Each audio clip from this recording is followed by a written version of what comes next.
ದಲಿತ ಅನ್ನುವಂಥ ಒಂದು ಆ ಸ್ಥಿತಿಗೆ ನೂಕುವುದಕ್ಕೆ, ಮನುಷ್ಯರನ್ನ ಸಮುದಾಯಗಳನ್ನೇ ನೂಕುವುದಕ್ಕೆ ಕೇವಲ ಆರ್ಥಿಕವಾದಂಥ ಕಾರಣಗಳು ಸಮರ್ಪಕವಾಗಿ ನಮಗೆ ವಿವರಣೆ ಕೊಡೋಕ್ಕೆ ಸಾಧ್ಯ ಇಲ್ಲ. ಅವು ಮುಖ್ಯ ಹೌದು. ಈ ಅಧಿಕಾರ ಅನ್ನೋದು ಯಾವುದು ಶೋಷಣೆಯ ಒಂದು ವೆಪನ್ ಆಗುತ್ತೋ, ಆಯುಧವಾಗುತ್ತೋ, ಅದು ಮೂಲತಃ ಸಾಂಸ್ಕೃತಿಕ ಸ್ವರೂಪದ್ದಾಗಿದೆ ಅನ್ನೋದು. ಯಾವ ನಾಗರಿಕತೆಯು ಮಾಡದೇ ಇರುವಂಥ ಇಂಥ ಅಮಾನುಷ ಕೆಲಸ ಆಗಿದೆ ಅನ್ನೋದರ ಸಂಕೇತವಾಗಿ ದಲಿತ ಇದ್ದರೆ, ಅಂಬೇಡ್ಕರ್ ಅದಕ್ಕೆ ಇನ್ನೊಂದು ಆಯಾಮವನ್ನು ಏನು ಜೋಡಿಸ್ತಾರೆ ಅಂದರೆ, ಆ ಎಚ್ಚರ ಕೊಡೋದ್ರ ಮೂಲಕ ಈ ದಲಿತ ರಾಜಕೀಯ ವ್ಯಕ್ತಿತ್ವ ಇನ್ನೊಂದು ಕೆಲಸವನ್ನು ಏನು ಮಾಡುತ್ತಂದರೆ, ಅದು ಪ್ರತಿರೋಧದ ಸಾಧ್ಯತೆಗಳನ್ನು ನಮಗೆ ತೋರಿಸುತ್ತೆ. ಇದರಲ್ಲಿ ಬದಲಾವಣೆ ಸಾಧ್ಯ ಇಲ್ಲ, ಇದರಲ್ಲಿ ನಾವೇನು ಪ್ರಶ್ನೆ ಕೇಳೋಕ್ಕಾಗಲ್ಲ ಅನ್ನುವಂಥ ಒಂದು ಮನಸ್ಥಿತಿಯನ್ನು ಈ ಯಾಜಮಾನ್ಯ ನಿರ್ಮಾಣ ಮಾಡಿಬಿಡುತ್ತೆ. ಅದು ಶೋಷಕರ ಮೇಲೂ ಪ್ರಭಾವ ಬೀರುತ್ತೆ, ಶೋಷಿತರಾದವ್ರ ಮೇಲೂ ಪ್ರಭಾವ ಬೀರುತ್ತೆ. ಅಂಬೇಡ್ಕರ್ ಅವರು ಭಾರತದ ಸಬಾಲ್ಟರ್ನ್ ಅಂತ ಏನು ಕರಿತೀವೋ, ಒಂದು ತಳ ಸಮುದಾಯ, ದಮನಿತ ಸಮುದಾಯದ ಆ ವ್ಯಕ್ತಿತ್ವದ ಒಂದು ವ್ಯಾಖ್ಯಾನವನ್ನು ಏನು ಕೊಟ್ಟರು, ಅದು ಇಡೀ ಭಾರತೀಯ ತಳ ಸಮುದಾಯಕ್ಕೆ ಒಂದು ರೀತಿಯ ಆರ್ಕಿಟೈಪ್ ಅಂತ ಹೇಳ್ತೀವಲ್ಲ, ಒಂದು ಮೂಲ ಮಾದರಿಯ ಒಂದು ಗುಣವನ್ನು ಅದು ಹೊಂದಿದೆ. ಇದಕ್ಕೆ ಕಾರಣ ಏನು ಅಂತಂದರೆ, ಅವರು ಮಾಡಿದಂಥ ಬಹುದೊಡ್ಡ ಕೆಲಸ ಈ ದಲಿತ ವ್ಯಕ್ತಿತ್ವ ಅಂತ ಏನಿದೆಯೋ ಅದನ್ನು ಮರುನಿರೂಪಣೆ ಮಾಡಿದರು. ಅದು ಬಹಳ ದೊಡ್ಡ ವೈಚಾರಿಕವಾದಂಥ ಸಾಧನೆ. ಈ ಮಾತುಗಳನ್ನು ಹೇಳುವಾಗ ನಾನು ಇತ್ತೀಚಿನ ದಶಕಗಳಲ್ಲಿ ಬಂದಂಥ ಅಂಬೇಡ್ಕರ್ ವಿದ್ವತ್ತು ಏನಿದೆಯೋ, ಅವ್ರ ಬಗ್ಗೆ ಬಂದಿರೋ ವಿದ್ವತ್ತು, ಅದರ ಒಳನೋಟಗಳನ್ನು ನಾನು ಬಳಸ್ಕೊಳ್ತಾ ಇದ್ದೇನೆ.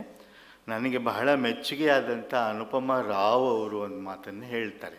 ಈ ಮಾತನ್ನು ನಾನು ಏನು ಹೇಳಿದ್ನೋ ಅದನ್ನು ವಿವರಿಸ್ತಾ, ಈ ದಲಿತ ವ್ಯಕ್ತಿತ್ವವನ್ನು ಪುನರ್ನಿರ್ಮಾಣ ಮಾಡಿದ್ದು ಅಂಬೇಡ್ಕರ್ ಅನ್ನೋದರ ಆ ವಾದದ ಸಮರ್ಥನೆಗಾಗಿ ಅವರು ಏನು ಹೇಳ್ತಾರೆ ಅಂತಂದರೆ, ತಲೆತಲಾಂತರದಿಂದ ಮಾತ್ರವಲ್ಲ, ಶತಮಾನಗಳಿಂದ ಈ ದಲಿತ ವ್ಯಕ್ತಿತ್ವದ ಒಂದು ಸ್ಥಿರಚಿತ್ರ, ಒಂದು ಸ್ಟೀರಿಯೋಟೈಪ್ ಹೇಗಿತ್ತು ಅಂದರೆ, ಅವನು ಕೇವಲ ನೋವಿಗೆ ಒಳಗಾದಂಥ ವ್ಯಕ್ತಿತ್ವ, ಶೋಷಣೆಗೆ ಒಳಗಾದಂಥ ವ್ಯಕ್ತಿತ್ವ ಅನ್ನೋವಂಥ ಒಂದು ಚಿತ್ರ ಏನಿತ್ತೋ ಅದನ್ನು ಅಂಬೇಡ್ಕರ್ ಅವರು ಬದಲಾಯಿಸಿ, ಅಂದರೆ ಅನುಪಮ ರಾವ್ ಅವರ ಮಾತಿನಲ್ಲಿ ಹೇಳೋದಾದರೆ, ಅಸ್ಪೃಶ್ಯ ಅಂತ ಕರಿತಾ ಇದ್ದಂಥ ವ್ಯಕ್ತಿತ್ವವನ್ನು ಒಬ್ಬ ರಾಜಕೀಯ ವ್ಯಕ್ತಿತ್ವವಾಗಿ ಆ ದಲಿತನನ್ನು ನಿರೂಪಣೆ ಮಾಡಿದ್ದೆ ಅಂಬೇಡ್ಕರ್ ಅವರ ಬಹಳ ದೊಡ್ಡ ಸಾಧನೆ ಅಂತ ನಾವು ಅಂದ್ಕೊಳ್ತೀವಿ. ಇದು ಹೇಳೋಕ್ಕೆ ಸುಲಭವಾಗಿ ಕಾಣುತ್ತೆ, ಆದರೆ ದೊಡ್ಡ ಸಂಚಲನವನ್ನು ಅದು ಭಾರತ ಮಟ್ಟದಲ್ಲಿ ಮಾತ್ರವಲ್ಲ, ಜಾಗತಿಕ ಮಟ್ಟದಲ್ಲೂ ಕೂಡ ತಳ ಸಮುದಾಯ, ಅವುಗಳ ಅಸ್ತಿತ್ವ ಮತ್ತು ಅವುಗಳು ಹುಟ್ಟು ಹಾಕುವ ಪ್ರತಿರೋಧದ ಬಗ್ಗೆ ಕೊಟ್ಟಿರುವಂಥ ಒಂದು ಬಹಳ ದೊಡ್ಡ ಒಂದು ನಿರೂಪಣೆ ಅಂತ ನಾನು ಅಂದ್ಕೊಂಡಿದ್ದೇನೆ. ಅದನ್ನು ನಾನು ಸ್ವಲ್ಪ ಇಲ್ಲಿ ವಿವರವಾಗಿ ಹೇಳುವಂಥ ಪ್ರಯತ್ನವನ್ನು ಕೂಡ ಅಲ್ಲಿ ಮಾಡ್ತಾ ಇದ್ದೀನಿ.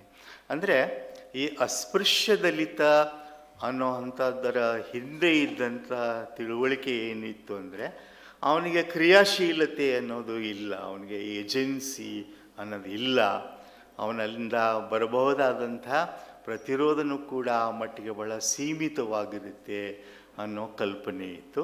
ಇದನ್ನು ದುರ್ಬಳಕೆ ಮಾಡಿಕೊಂಡು ಕೆಲವು ಸಿದ್ಧಾಂತಗಳು ಅವನು ಕೇವಲ ನಮ್ಮ ಅಂತಃಕರಣಕ್ಕೆ, ಕರುಣೆಗೆ ಮಾತ್ರ ಪಾತ್ರ ಅನ್ನೋ ವ್ಯಕ್ತಿತ್ವವನ್ನು ಸೃಷ್ಟಿ ಮಾಡಿಕೊಂಡು ನಾವು ನೋಡ್ತಾ ಇದ್ವಿ.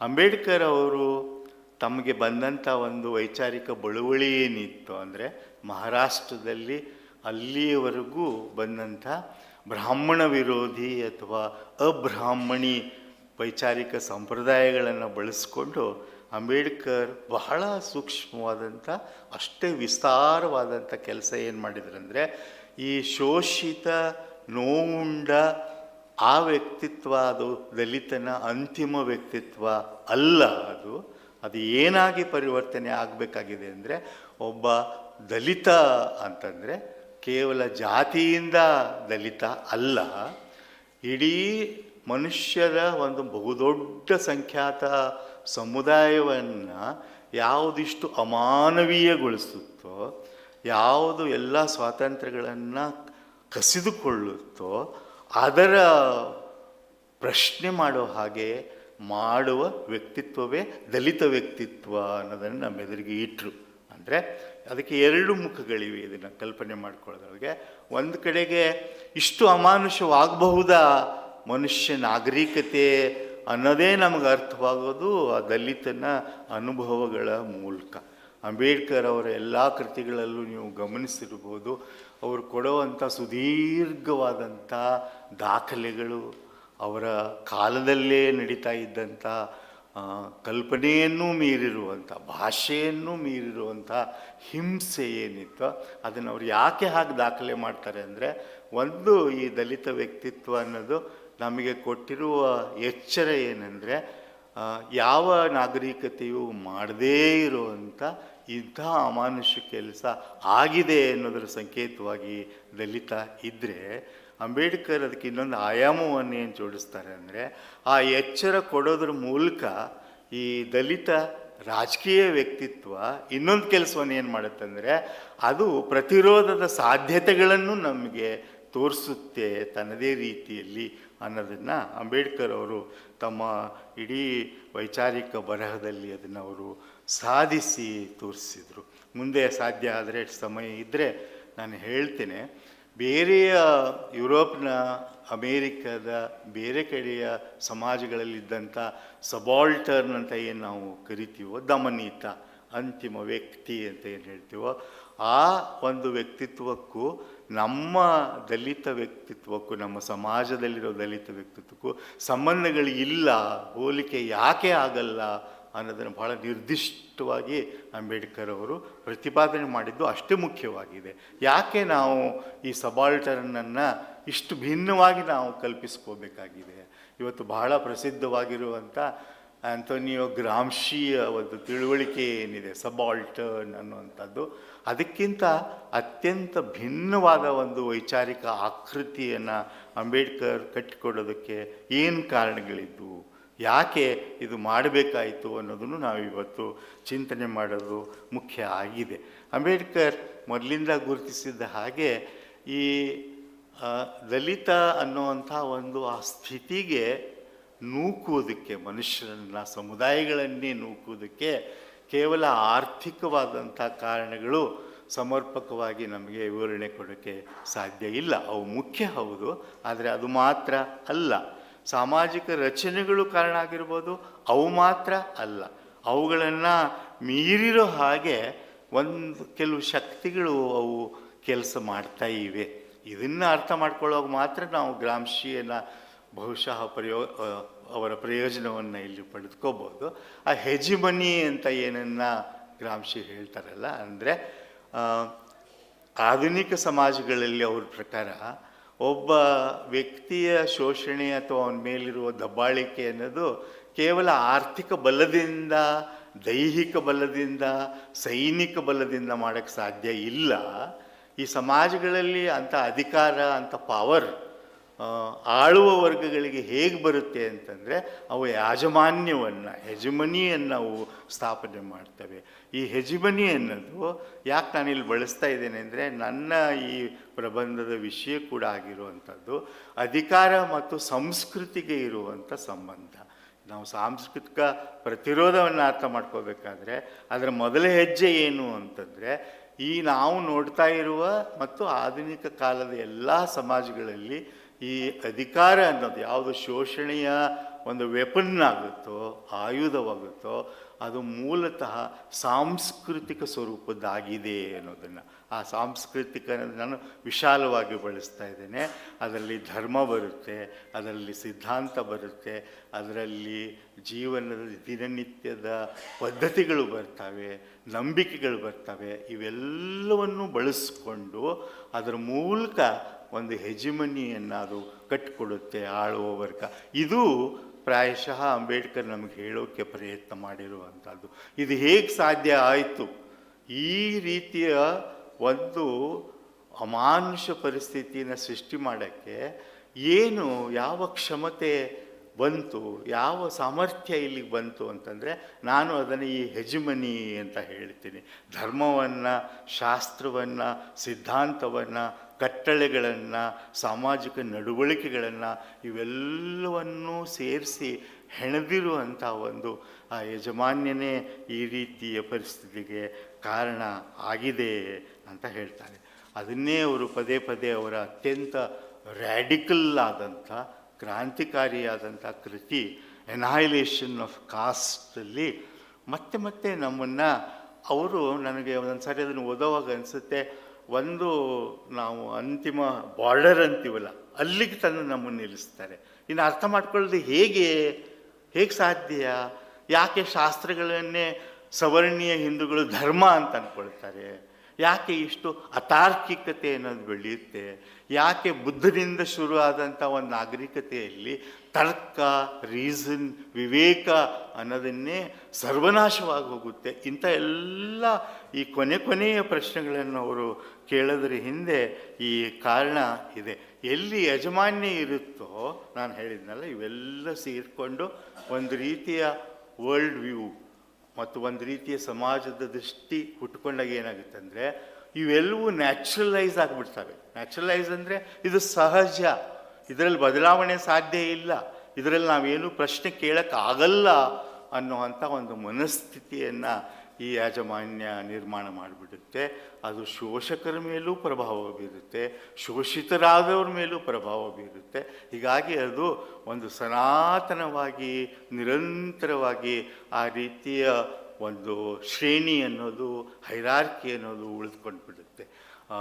ಅವರು ಪ್ರಸ್ತಾಪ ಮಾಡೋ ಹಾಗೆ ಹೀಗೆಲ್ಲ ಆದಾಗ ಒಂದು ಉದಾಹರಣೆ ಕೊಡ್ತಾರೆ, ನೆನಪು ಮಾಡ್ಕೊಳ್ಳಿ. ಕೂಲಿ ಕೊಡುವಾಗ ಕಾಳುಗಳನ್ನು ದಲಿತ ಕೂಲಿಗಳಿಗೆ ಕೆಲಸ ಮಾಡೋರಿಗೆ ಕೊಡಬೇಕಾಗ್ತಾಯಿತ್ತು.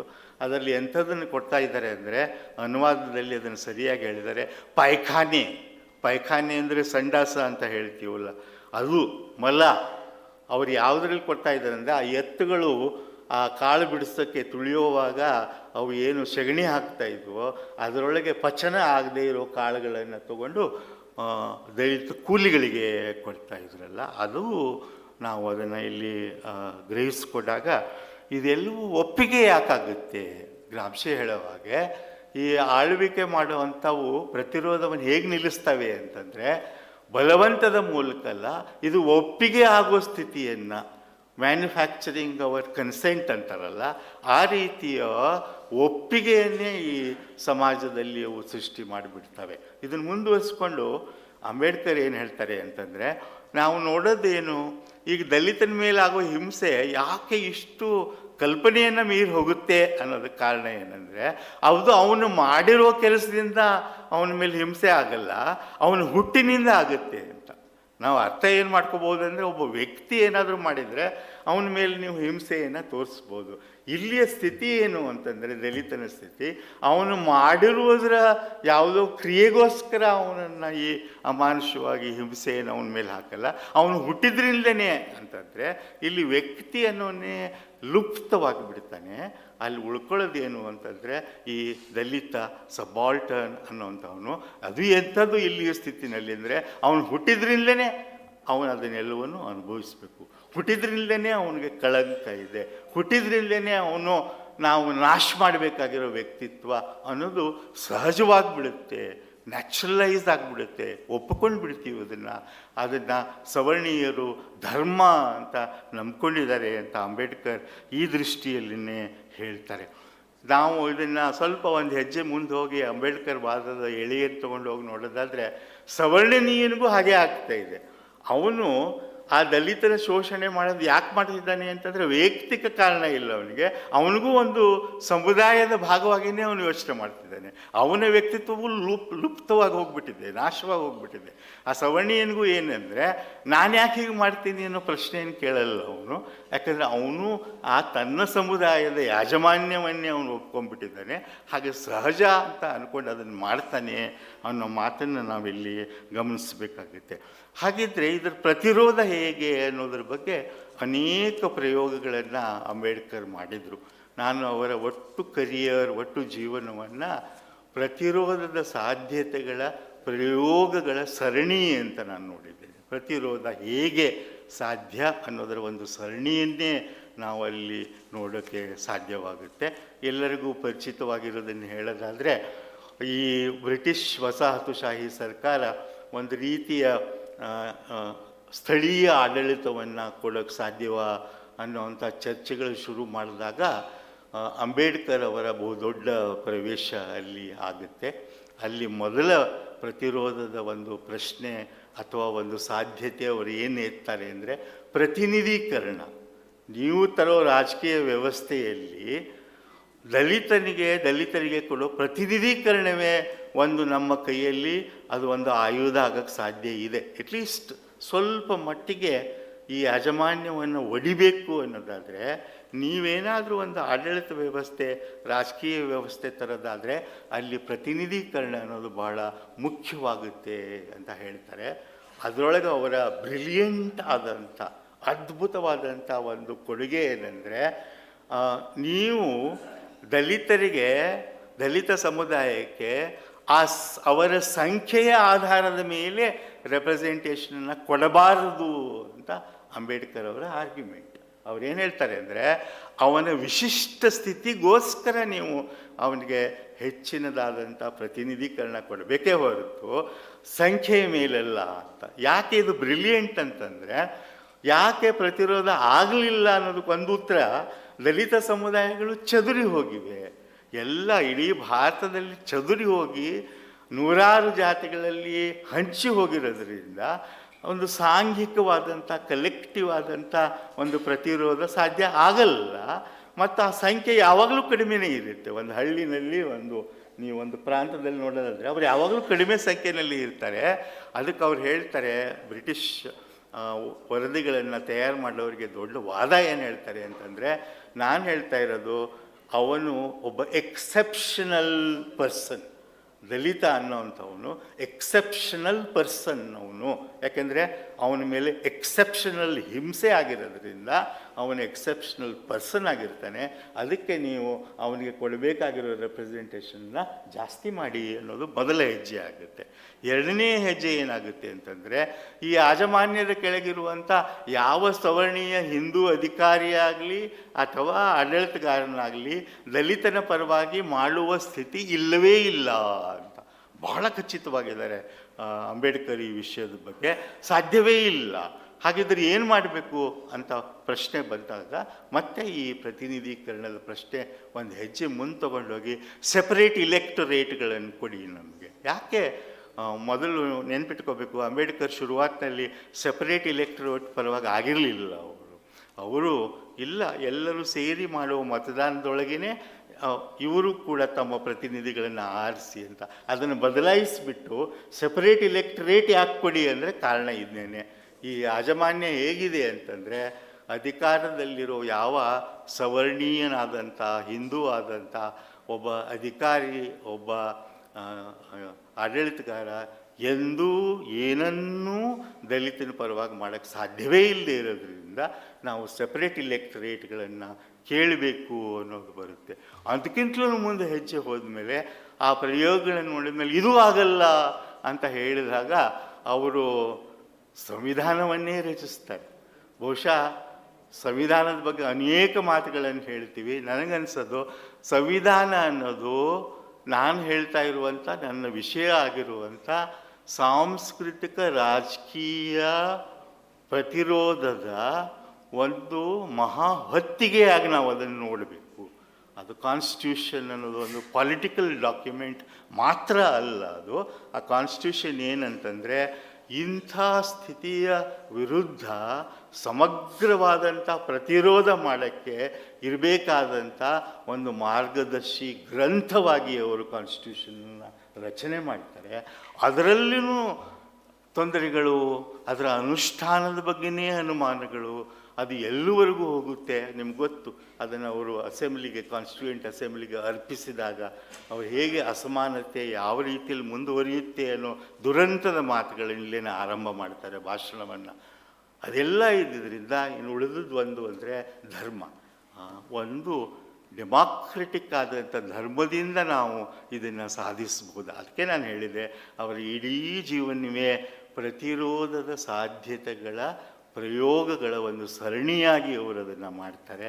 ಅವರಿಗಿದ್ದಂಥ ಬಳುವಳಿ ಯಾವುದು ಹಾಗಿದ್ದರೆ, ನಾನು ಬರೀ ಒಂದೇ ವಾಕ್ಯದಲ್ಲಿ ಹೇಳಿದೆ, ಜ್ಯೋತಿಬಾ ಫುಲೆ ಅವರಲ್ಲಿ ಒಂದು ಪರಿಪೂರ್ಣತೆಯನ್ನು ಪಡೆದುಕೊಂಡಂಥ ಒಂದು ಸಾಂಸ್ಕೃತಿಕ ಪ್ರತಿರೋಧ ಇದೆ. ಅದರ ಹಿಂದೆ ಚಾರಿತ್ರಿಕವಾಗಿ ಬಹುದೊಡ್ಡದಾದಂಥ ಭಕ್ತಿ ಪಂಥಗಳ ಒಂದು ಮಹಾನ್ ಕೊಡುಗೆ ಇದೆ. ಅದನ್ನು ಅಂಬೇಡ್ಕರ್ ಭಾಳ ಸರಿಯಾಗಿಯೇ ಪ್ರಶ್ನೆ ಮಾಡ್ತಾರೆ. ಈ ಸಂತರುಗಳು ಯಾಕೆ ನನಗೆ ಕಿರಿಕಿರಿಯನ್ನು ಕೊಡ್ತಾರೆ ಅಂತಂದರೆ, ಈ ಧರ್ಮ ಸ್ಥಾಪನೆ ಮಾಡಿದವರು ಸಂತರು ಇನ್ನೆಲ್ಲ ಮಾಡಿದ್ದಾರೆ, ಜಾತಿ ವಿರೋಧವನ್ನು ಮಾಡಿಲ್ಲ ಅಂತ ಹೇಳ್ತಾರೆ. ಅವರು ನಿಮಗೆ ಆಧ್ಯಾತ್ಮಿಕ ಸಮಾನತೆಯನ್ನು ಎರಡೂ ಕೈಯಿಂದ ಕೊಡ್ತಾರೆ ಹೊರತು ನಿಜವಾದ ಸಮಾನತೆಯನ್ನು ಕೊಡೋಕ್ಕೆ ಒಪ್ಕೊಂಡಿಲ್ವಾದ್ರಿಂದ ಅಂತ ಹೇಳ್ತಾರೆ. ಆ ಒಂದು ಅವರು ಆ ಮಾತು ಹೇಳಿದರೂ ಕೂಡ ಒಂದು ದೊಡ್ಡ ಸಾಂಸ್ಕೃತಿಕ ವಿರೋಧ ಬಂದಿರುವಂಥದ್ದು ಈ ಅನುಭಾವಿಕ ಪರಂಪರೆಗಳಲ್ಲಿ ಬಂದಿವೆ. ಕಾರಣ ಇಷ್ಟೇ, ಆ ಅನುಭಾವಿಕ ಪರಂಪರೆಗಳು ನಾವು ತಪ್ಪಾಗಿ ಹೇಳೋ ಹಾಗೆ ಗುರುಗಳಿಂದ ಸೃಷ್ಟಿಯಾಗಿದ್ದು ಅಲ್ಲ, ಅವು ವರ್ಕಿಂಗ್ ಕ್ಲಾಸ್ನಿಂದ ಸೃಷ್ಟಿಯಾಗಿರುವಂಥದ್ದು. ನಾನು ಸ್ವಂತ ಒಪ್ಕೊಳ್ಳೋದು ಏನಂತಂದರೆ, ವಚನಕಾರರ ನಾಯಕರುಗಳು ಅಂತ ಹೇಳ್ತೀವಿ, ಅವರಿಂದ ವಚನಕಾರ ಚಳುವಳಿ ಸೃಷ್ಟಿಯಾಗಿದ್ದು ಅಲ್ಲ, ಅಲ್ಲಿರುವಂಥ ಕಾಯಕ ಜೀವಿಗಳಿಂದಲೇ ಅದು ಸೃಷ್ಟಿಯಾಗಿದೆ. ಆದ್ದರಿಂದ ಇಂಥ ಒಂದು ಬಳುವಳಿ ಇತ್ತು. ಆದರೆ ಅವರ ಹತ್ತಿರಕ್ಕೆ ಬಹಳ ಹತ್ತಿರ, ಅವ್ರ ಹಿಂದೆಯೇ ಅವ್ರನ್ನ ರೂಪಿಸಿರುವಂಥ ಒಂದು ಬಳುವಳಿ ಯಾವುದು, ಪ್ರತಿರೋಧಕ್ಕೆ ಒಂದು ವೆಪನ್ ಆಗಿರುವಂಥದ್ದು ಯಾವುದು ಅಂತ ನಾವು ನೋಡ್ತಾ ಹೋದರೆ, ಈ ಬ್ರಾಹ್ಮಣ ವಿರೋಧಿ ಒಂದು ಚಿಂತನೆಯನ್ನು ಏನು ಜ್ಯೋತಿಬಾ ಫುಲೆ ಅವರು, ಸಮಯ ಇಲ್ಲೇ ನಾನು ದೀರ್ಘವಾಗಿ ಹೇಳೋಕ್ಕಾಗ್ತಿಲ್ಲ. ಜ್ಯೋತಿಬಾ ಅವರ ಮಾದರಿ ಎಲ್ಲೋ ಒಂದು ಕಡೆಗೆ ಅಂಬೇಡ್ಕರ್ ಮಾದರಿ ಹಿಂದೆ ಭಾಳ ಗಟ್ಟಿಯಾಗಿ ಕೆಲಸ ಮಾಡಿದೆ. ಬರೀ ಪಟ್ಟಿ ಕೊಟ್ಟು ಹೇಳೋದಾದರೆ, ಮೊದಲು ಒಂದನೆಯದು ಪುರಾಣಗಳನ್ನು ಭಂಗ ಮಾಡಿ ನೋಡುವುದು ಒಂದನೇದು. ಧರ್ಮ ಅಂತ ನಾವು ತಪ್ಪಾಗಿ ಕರೀತಾ ಇರುವಂಥ ಶಾಸ್ತ್ರಗಳನ್ನು ಪ್ರಶ್ನೆ ಮಾಡುವುದು ಎರಡನೆಯದು. ಈ ಪುರಾಣ ಧರ್ಮಗಳ ಮೂಲಕ ಕಟ್ಟಿಕೊಟ್ಟಂಥ ಸಬಾಲ್ಟರ್ನ್ ವ್ಯಕ್ತಿತ್ವಗಳನ್ನು ಒಡೆಯುವುದು ಅದು ನಾಲ್ಕನೆಯದು. ಇವೆಲ್ಲವೂ ಜ್ಯೋತಿಬಾನಲ್ಲಿನೇ ನಾವು ಕಾಣೋಕ್ಕೆ ಸಾಧ್ಯ ಆಗುತ್ತೆ. ಅಷ್ಟೇ ಮುಖ್ಯವಾಗಿರೋದು ಅಂತಂದರೆ, ಜ್ಯೋತಿಬಾ ಅವರು ಈ ಸ್ತ್ರೀತ್ವವನ್ನು ಪ್ರತಿರೋಧದಲ್ಲಿ ಅನುಷ್ಠಾನ ಮಾಡಿರೋ ರೀತಿ ಅದು ಕೂಡ ಅಷ್ಟೇ ಮುಖ್ಯವಾಗಿರುವಂಥದ್ದು.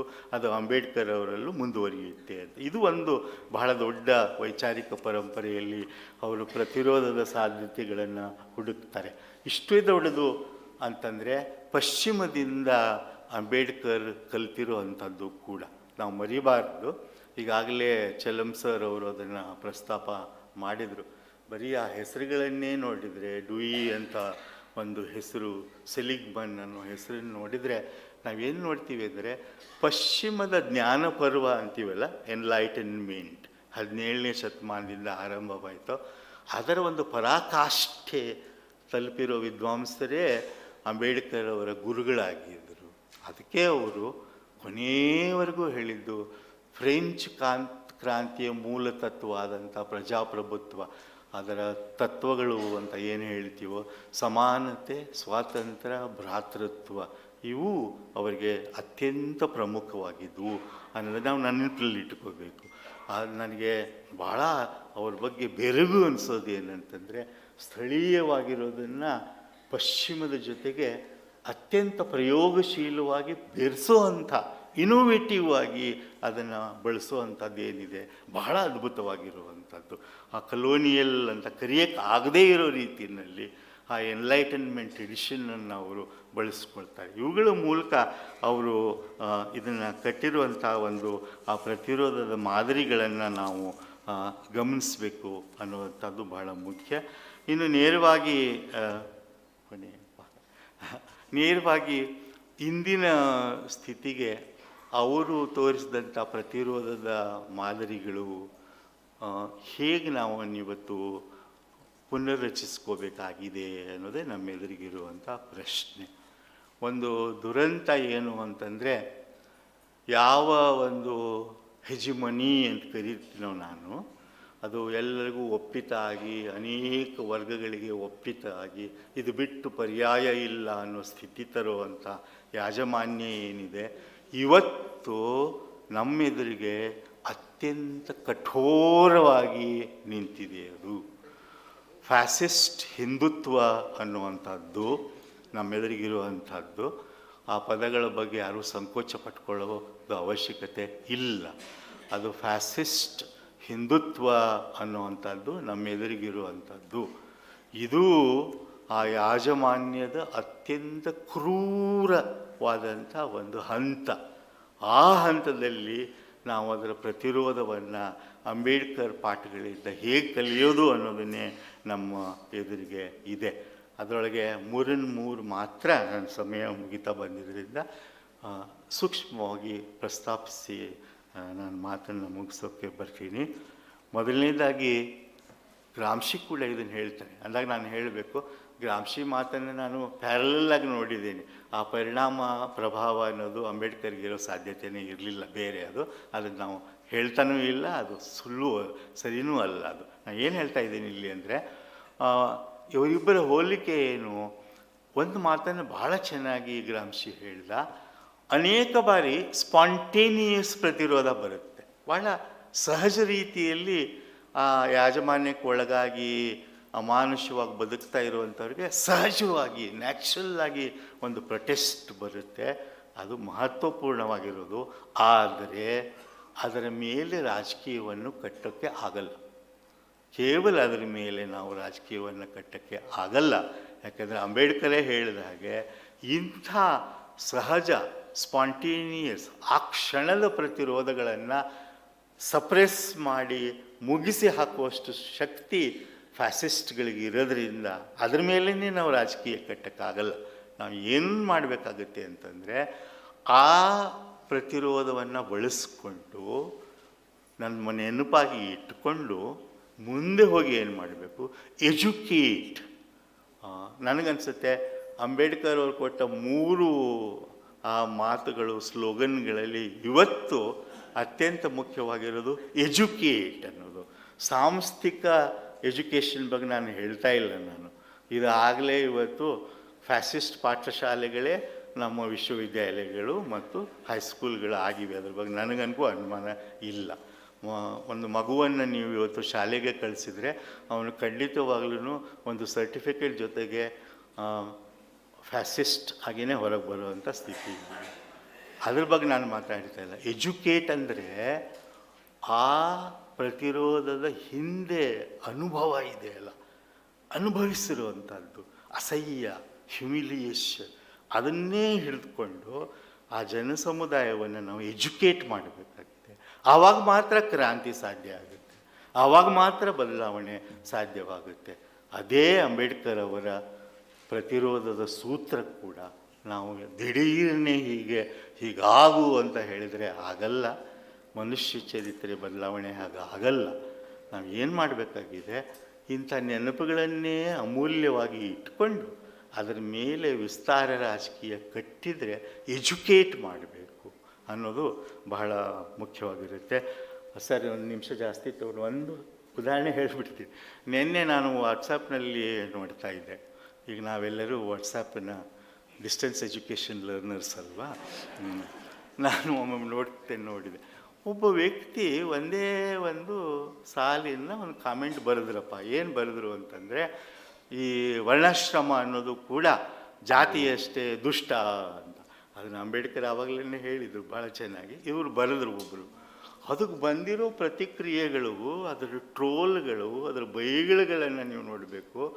ಅವರ ಭಾಷೆ ನೋಡಿದರೆ ಅತ್ಯಂತ ಎಜುಕೇಟೆಡ್, ಅತ್ಯುತ್ತಮ ಇಂಗ್ಲೀಷ್ನಲ್ಲಿ ಅವರೆಲ್ಲರೂ ಏನು ಹೇಳ್ತಿದ್ದಾರೆ, ಅದರಲ್ಲಿ ಬರೆದಿರೋ ಪ್ರತಿಕ್ರಿಯೆ ಎಲ್ಲರೂ ಅಂತಂದರೆ ಇದನ್ನೇ ಹೇಳ್ತಿದ್ದಾರೆ. ಏನಂದರೆ, ಇಲ್ಲ ವರ್ಣಾಶ್ರಮದಲ್ಲಿ ಯಾವ ತೊಂದರೆಯೂ ಇಲ್ಲ.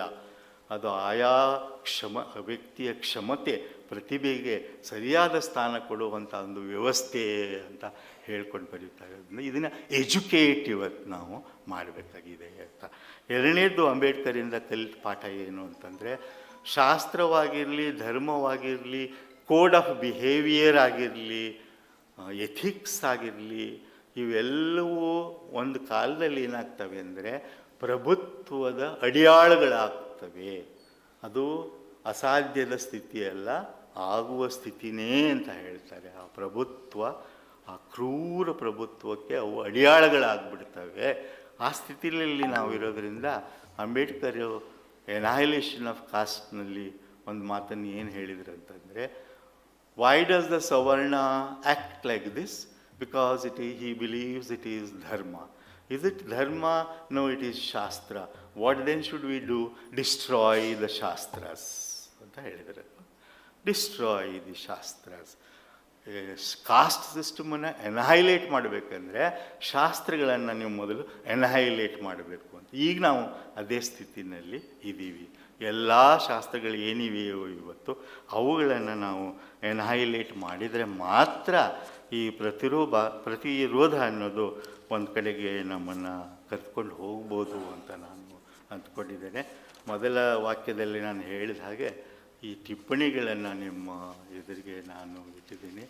ನನ್ನ ಒಂದು ಕಾಳಜಿ ಏನು ಅಂತಂದರೆ, ಇಂದಿನ ಈ ಸ್ಥಿತಿನಲ್ಲಿ ಮಾರ್ಗದರ್ಶನ ಎಲ್ಲಿ ನಾವೆಲ್ಲ ಹುಡುಕ್ತಾ ಇದ್ದೀವಿ. ಅದು ಎಷ್ಟು ಗಂಭೀರವಾಗಿದೆ ಅಂತ ಗೊತ್ತಿದೆ ನಮಗೆ. ಅದರಿಂದ ಹೊರಗೆ ಬರಬೇಕು ಅಂದರೆ ಅಂಬೇಡ್ಕರ್ ಯಾಕೆ ಬೇಕು ಅಂತಂದರೆ, ನಾವೆಲ್ಲ ತಪ್ಪಾಗಿ ಭಾವಿಸಿರೋ ಹಾಗೆ ಹಿಂದುತ್ವ ಇವತ್ತು ತನ್ನ ಶತ್ರು ಅಂತ ಗುರುತಿಸ್ತಾ ಇರೋದು ಮುಸ್ಲಿಂ ಅಂತ ನಮ್ಮ ಕಾಣುತ್ತೆ. ಇದು ಒಂದು ಭ್ರಮೆ. ಯಾಕೆ ಭ್ರಮೆ? ಅದರ ಪ್ರಧಾನ ಶತ್ರು ದಲಿತ.